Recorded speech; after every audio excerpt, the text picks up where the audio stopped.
اللہ اکبر نعرہ رسالت یا رسول اللہ نعرہ حیدری یا علی اہل بیت دشمنات لعنت بے شمار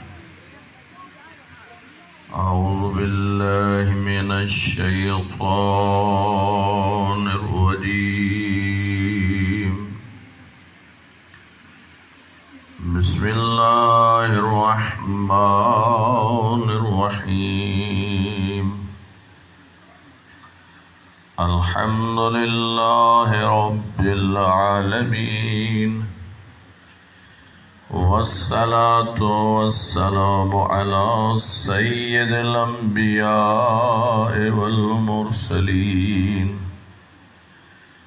ابی القاسم محمد اللہم صل علی محمد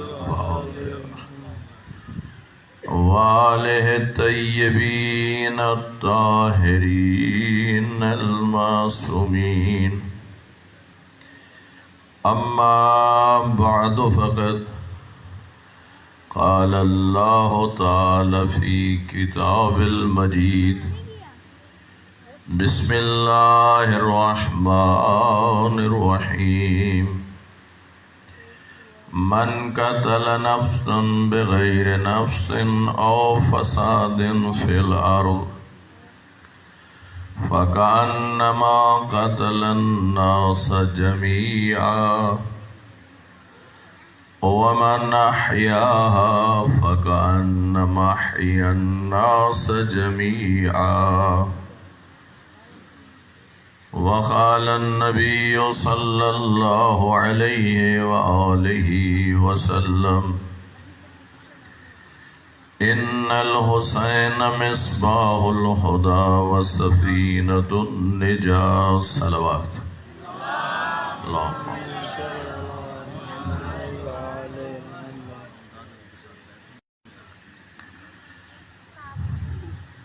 سامعین محترم، پروردگار عالم اپنی مقدس کتاب میں ارشاد فرما رہا ہے، جو کسی بے گناہ انسان کو قتل کرے یا اللہ کی زمین پر فساد پھیلائے،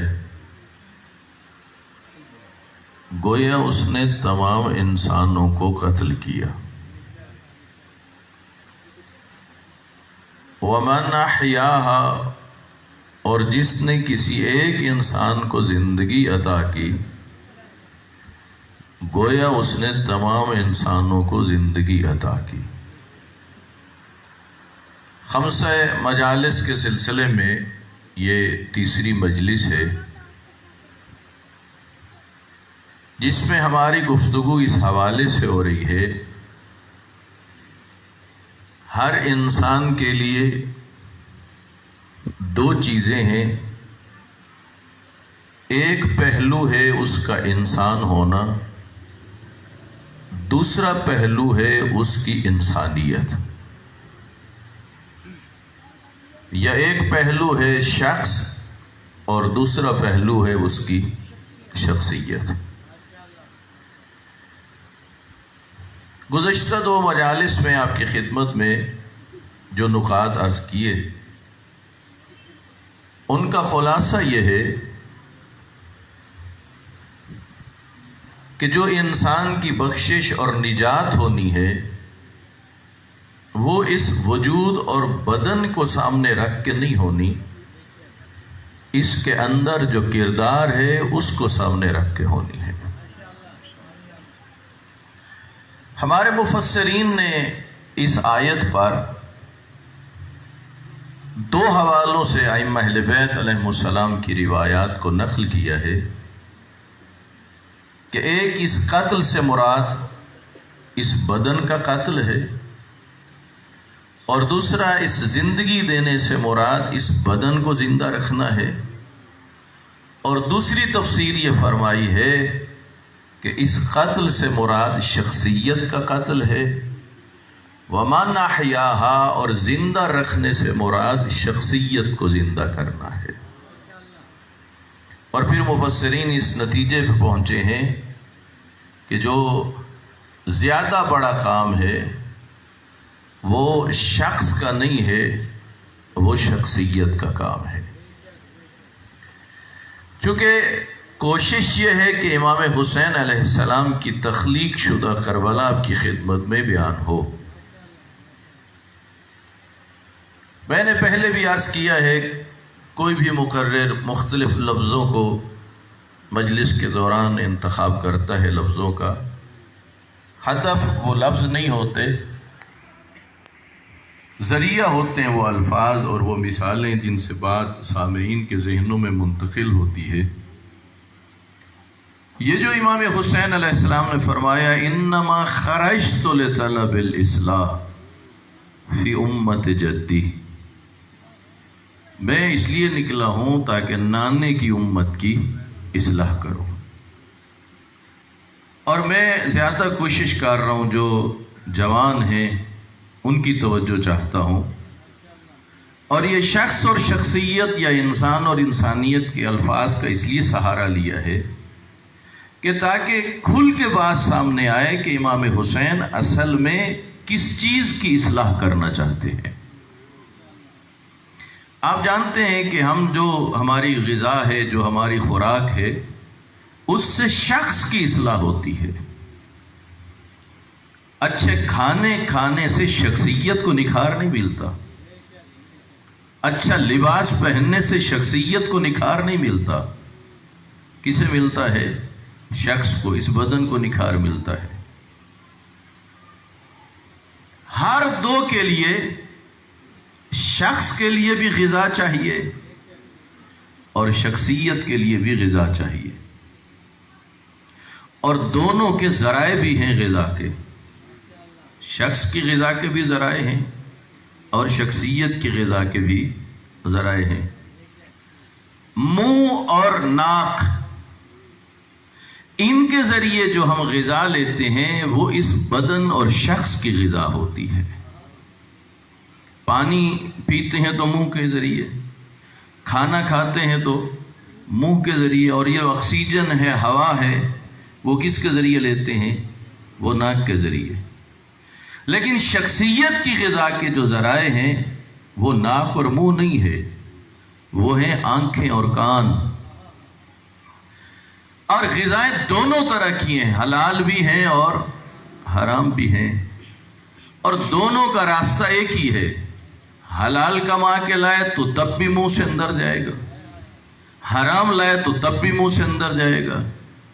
جو موسیقی سنتا ہے وہ بھی کانوں سے، جو قرآن کی تلاوت سنتا ہے تو وہ بھی کانوں سے۔ توجہ فرما رہے ہیں، جو والدین کے چہرے کو دیکھتا ہے، جو کعبے کو دیکھتا ہے، جو قرآن کو دیکھتا ہے، تو یہ آنکھوں کی حلال غذا ہے۔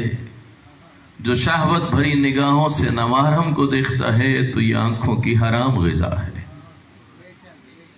توجہ فرما رہے ہیں۔ بہت پہلے کالم تھا اور لکھا ہوا تھا کہ موسیقی روح کی غذا ہے۔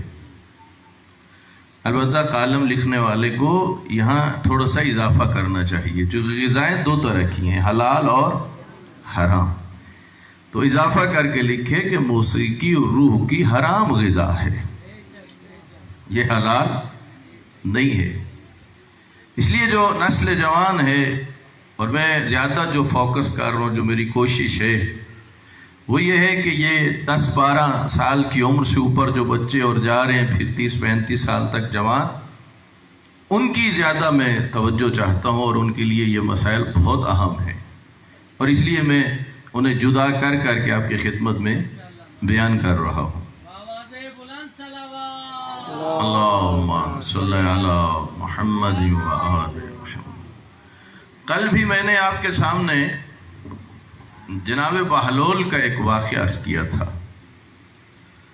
اور سامعین بڑی دلچسپی سے جناب بہلول کے قصے سنتے ہیں، تو آج اپنی اس مطلب کو سمجھانے کے لیے جناب بہلول کا ایک اور واقعہ سنانا چاہتا ہوں۔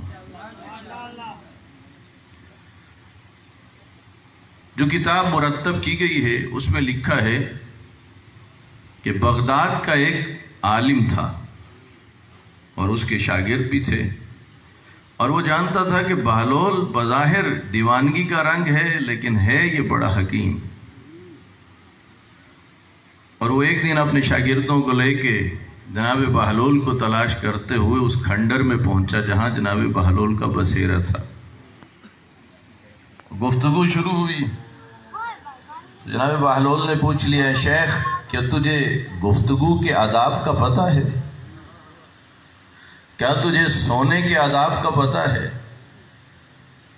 اور تیسرا سوال یہ تھا کہ تجھے کھانے کے آداب کا بھی پتہ ہے؟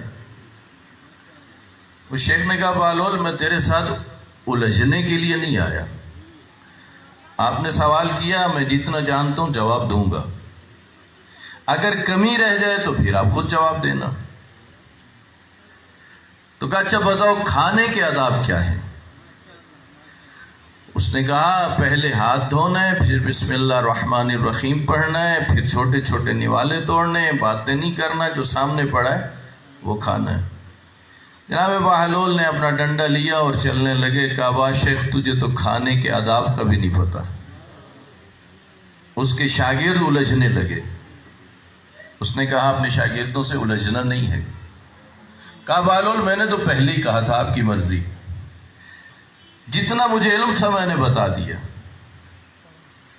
بہلول نے کہا اصل میں بات یہ ہے کہ کھانے کے آداب کے ہیں کچھ اصول اور کچھ ہیں فروع. جو آپ نے بیان کیے ہیں یہ ہیں فروع، کہ ہاتھ دھو لو، بسم اللہ پڑھ لو، چھوٹے نوالے توڑو. کہا پھر اصول کیا ہے؟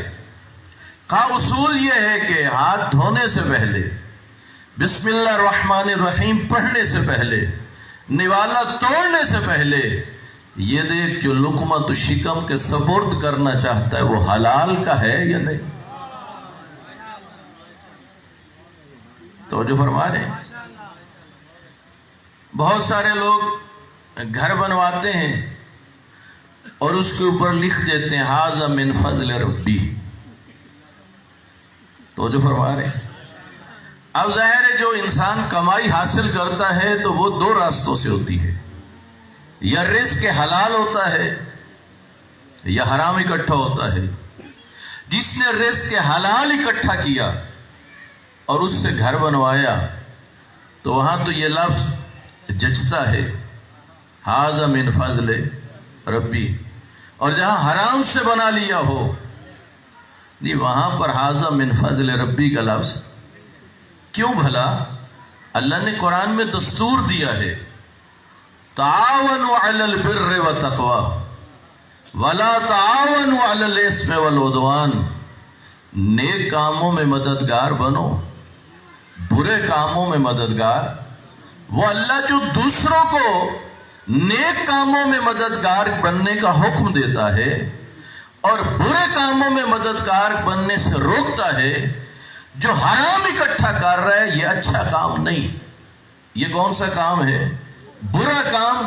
یہ اس نے خود کیا ہے، اس میں قطعاً خدا کا فضل اور توفیق شامل نہیں. جب نہیں شامل تو یہ جملہ بھی رکھنے کی وہاں لکھنے کی گنجائش نہیں ہے. اس لیے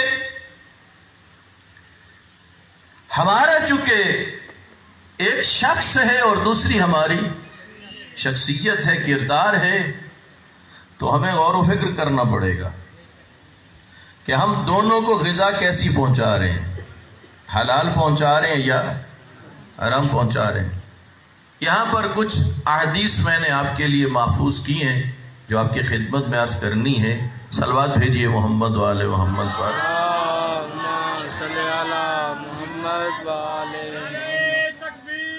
اللہ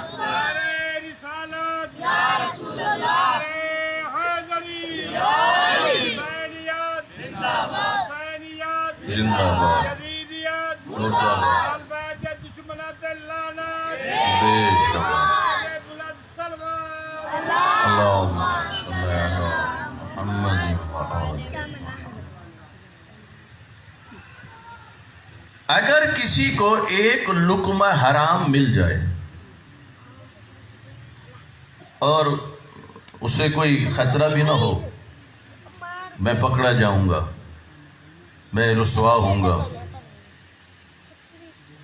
یعنی وہ اسے حرام کو اکٹھا کر سکتا ہو اور اس لیے چھوڑ دے کہ اللہ نے اجازت نہیں دے رکھی، خدا نے اسے کیا کر دیا ہے؟ حرام۔ ایک لقمہ حرام جس پر قدرت رکھتا تھا اور چھوڑ دیا چونکہ خدا نے اجازت نہیں دی، اس کا ثواب سن لیجئے۔ حدیث میں ہے ترک لقمۃ حرام احب الی اللہ من 1000 رکعۃ تطوعا۔ ایک بندہ 2000 رکعت نماز نوافل پڑھتا ہے، کتنی بھلا؟ تھوڑا تھوڑا بولتے رہیں، کتنی؟ 2000۔ کبھی کبھی تو ماشاءاللہ آپ یوں ہوتے ہیں جیسے ایک خطیب نے کہا کہ سامعین 3 طرح کے ہوتے ہیں، کچھ مقرر کے پیچھے پیچھے چلتے ہیں، اور مقرر ایک مجلس میں اتنا تھکتا ہے جتنا خمسہ پڑھنے کے بعد تھکنا ہوتا ہے۔ کچھ ہوتے ہیں جو ساتھ ساتھ چلتے ہیں، اور کچھ ہوتے ہیں جو آگے آگے۔ ابھی جملہ زبان پہ ہوتا ہے، تو یہ جو پڑھنے والی بات ہوتی ہے اس میں سامعین کا بہت بڑا ملدخل ہوتا ہے۔ تبھی میں ایک تو یہ ہوتا ہے کہ بیٹھنا کس طرح ہے۔ اب 4 بندے ادھر بیٹھ جائیں، 4 ادھر بیٹھ جائیں اور 4 ادھر بیٹھ جائیں تو آپ اچھی طرح جانتے ہیں کہ ماحول نہیں بنتا۔ ایک تو اس بات کا خیال رکھنا چاہیے اور ہر مجلس میں رکھنا چاہیے، جس کے اندر اکٹھے ہو کے بیٹھیں گے مجلس کا ماحول اچھا بنے گا۔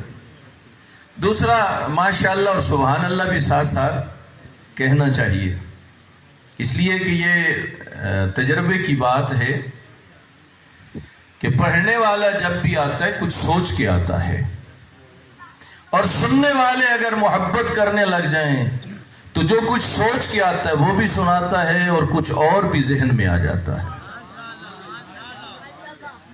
اور اگر سننے والے خاموش ہو جائیں اور کا تو پتہ نہیں، جو سوچ کے آتا ہے یہ ڈر ہوتا ہے کہیں وہ نہ بھول جائے۔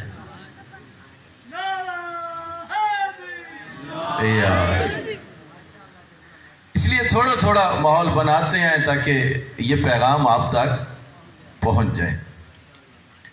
دیکھیے، یقین کریے سب سے آسان وہ مجلس ہے جس میں جنگ خیبر پڑھنی ہو۔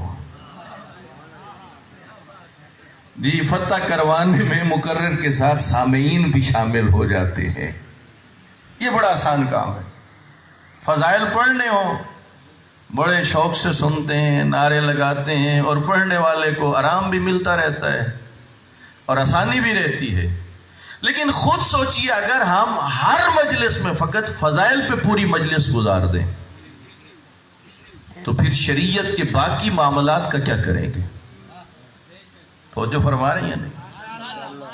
تو ضروری ہے نا کہ فضائل بھی ہونے چاہیے، مصائب بھی ہونے چاہیے، اور وہ گفتگو بھی ہونی چاہیے کہ جس کی وجہ سے خداوند عالم اپنے بندوں پر لطف و کرم فرمائے گا اور انہیں آخرت کی مصیبتوں سے محفوظ رکھے گا۔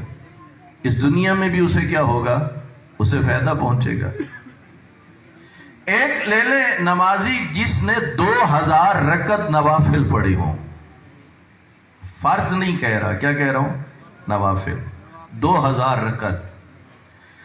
اور ایک وہ لے لیں جس کے سامنے ایک لقمہ حرام کا تھا،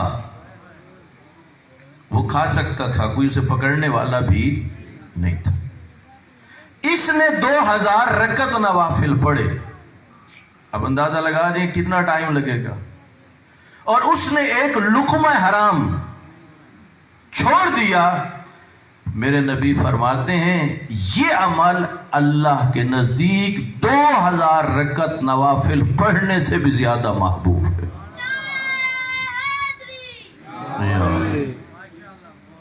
تو جو فرما رہے ہیں، ایک اور حدیث ہے حضرت امام جعفر صادق علیہ السلام، اللہم صلی علی محمد، مولا نے ارشاد فرمایا، کہا اگر ایک دانق درہم، جس کی وضاحت لکھی ہے